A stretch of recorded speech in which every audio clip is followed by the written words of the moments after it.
సంవత్సరంలో ఒక్కరోజే వైకుంఠ ద్వారాలు తెరుచుకునే పవిత్ర సమయం. ఈ రోజున ఉపవాసం చేస్తే పాపాలు నశిస్తాయా? భక్తితో శ్రీహరిని స్మరిస్తే వైకుంఠ ప్రాప్తి కలుగుతుందా? మురాసురుని సంహారం వెనుక ఉన్న రహస్యమేమిటి? ఏకాదశి దేవి ఎలా జన్మించింది?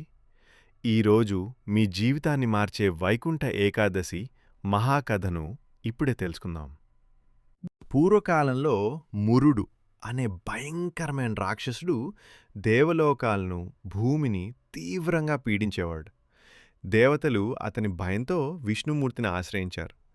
భక్తుల కష్టాలను వినే శ్రీ మహావిష్ణువు వెంటనే మురాసురుడితో భీకర యుద్ధం చేశారు. దీర్ఘకాలం జరిగిన యుద్ధం వల్ల విష్ణువు అలసిపోయి బదరికాశ్రమం సమీపంలోని ఒక గుహలో విశ్రాంతి తీసుకున్నారు. ఆ సమయంలో మురాసురుడు విష్ణువును చంపేందుకు గుహలోకి ప్రవేశించాడు. అప్పుడు శ్రీహరి దివ్యశక్తి నుంచి ఒక ప్రకాశవంతమైన దేవత అవతరించింది.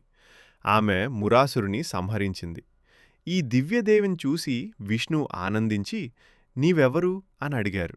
ఆమె వినమ్రంగా, ప్రభూ, మీ శరీరశక్తి నుంచే నేను జన్మించాను అని చెప్పింది.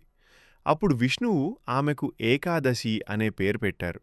ఆమె చేసిన తపస్సు, భక్తి చూసి విష్ణువు వరమిచ్చారు.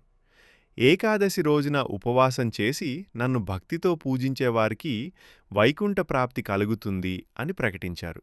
ఈరోజు మార్గశిర శుద్ధ ఏకాదశి కావడంతో దీనిని వైకుంఠ ఏకాదశిగా పిలుస్తారు. ఈ రోజున వైకుంఠ ద్వారాలు తెరవబడతాయని భక్తుల నమ్మకం. వైకుంఠ ఏకాదశి మహిమ.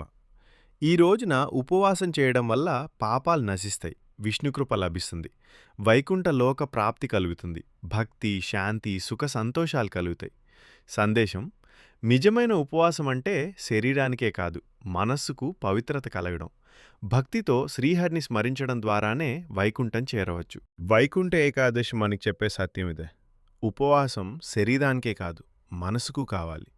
అహంకారం, కోపం, అసూయలు విడిచిపెట్టి భక్తితో శ్రీహరిని స్మరిస్తే ఆయనే మన హృదయంలో వైకుంఠాన్ని స్థాపిస్తాడు. ఈ పవిత్ర కథ మీ హృదయాన్ని తాకి ఉంటే ఇతర భక్తులకు కూడా ఈ మహిమ చేరేలా పంచుకోండి. శ్రీ మహావిష్ణువు కృప మీపై ఎల్లప్పుడూ ఉండుగాక. జై శ్రీమన్నారాయణ. ఈ వైకుంఠ ఏకాదశి కథ మీ హృదయాన్ని తాకుంటే దయచేసి వీడియోకి లైక్ చేయండి.